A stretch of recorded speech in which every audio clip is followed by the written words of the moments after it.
एक news channel को दिए गए इंटरव्यू में कोलकाता के पास बरुईपुर के विद्याधर इलाके के निवासी प्रशांत हलदर ने अपने घर से भागकर 50 अन्य लोगों के साथ बरुईपुर स्थित भाजपा कार्यालय में शरण ली है।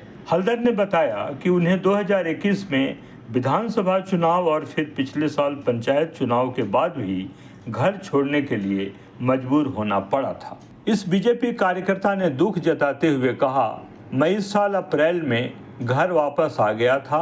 दुखद यह है कि अब एक बार फिर से बेघर हो गया हूँ।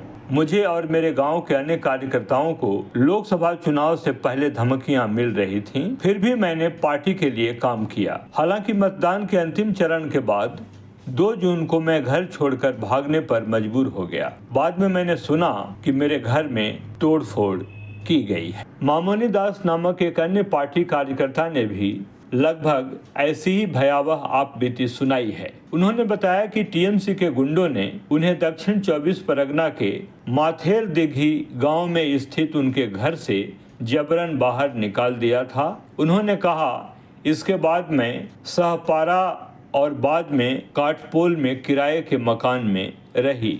इसके बावजूद हमें धमकियां मिलती रहती हैं। भाजपा बरुईपुर की उपाध्यक्ष मामुनी ने बताया कि जिस दिन लोकसभा चुनाव के नतीजे यानी 4 जून 2024 को आए, उस दिन टीएमसी के 50 गुंडे उनके घर को घेर चुके थे। मैंने खुद को छिपा लिया, लेकिन गुंडों ने मेरे पति और मेरी मां को मारा। इसके कारण दोनों घायल हो गए। अगले दिन सुबह सुबह हम घर से भागने को मजबूर हो गए। फिर मैं दोनों को अस्पताल ले गई। तब से लेकर आज तक पार्टी कार्यालय ही हमारा घर है। इसी तरह टीएमसी के गुंडों ने विकास रॉय नाम के एक अन्य भाजपा कार्यकर्ता की आजीविका खत्म कर दी है। उनका ई-रिक्शा छीन लिया। गुंडों ने उनके घर पर भी घात लगाकर हमला किया और धमकियां दी। विकास ने दुख जताते हुए कहा, उन्होंने ताला तोड़ दिया और मेरा टोटो यानी ई-रिक्शा छीन लिया। अब मैं क्या कमाऊं, कैसे घर चलाऊं। उस रात मैं घर छोड़कर यहाँ आ गया।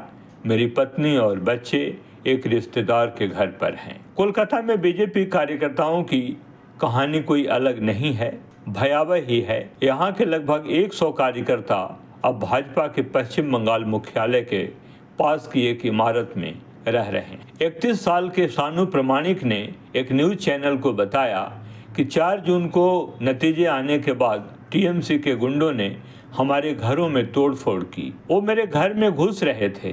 मौका देखते ही मैं वहां से भाग निकला।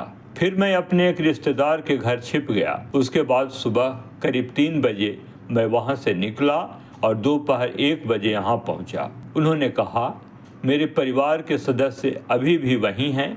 उन्होंने मुझे वापस जाने से मना किया है क्योंकि अभी भी धमकियां मिल रही हैं कि अगर वापस लौटे तो मुझे मार दिया जाएगा। विष्णु ढाली नाम के एक अन्य बीजेपी कार्यकर्ता हैं। टीएमसी के गुंडों के हमले से बचने के लिए वो समय रहते अपने घर से भागने में सफल रहे। उन्होंने बताया, उन्होंने मेरी चाची को बुरी तरह पीटा, हमारे घर में तोड़फोड़ की है। लोकसभा चुनाव 2024 के बाद पश्चिम बंगाल में बीजेपी कार्यकर्ताओं की स्थिति पर आप क्या कुछ कहना चाहते हैं, खबरवाल के कमेंट बॉक्स में जरूर लिखें।